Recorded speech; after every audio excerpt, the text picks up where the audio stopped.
Welcome to this core cutting special. Cutting cores may sound simple, but it's actually pretty tricky. One of the challenges today is the changes in core cutting material, so the actual cores. You can have high quality cores with a lot of glue in, or you can have newer type of cores that are made of recycled materials. And these ones are particularly tricky because they like to disintegrate when you cut. So using our core cutter, we have some special options to mitigate that problem. For example, we can run with different kind of cutting blades. We can cut into different kind of anvils. Having a nylon anvil is very different from cutting into a steel anvil.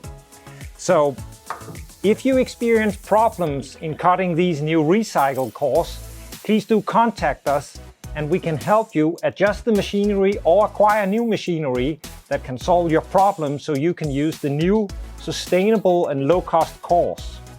Please also pay attention to the many videos we have on the CC160 Core Cutter demonstrating how the machine is used. Thank you for watching.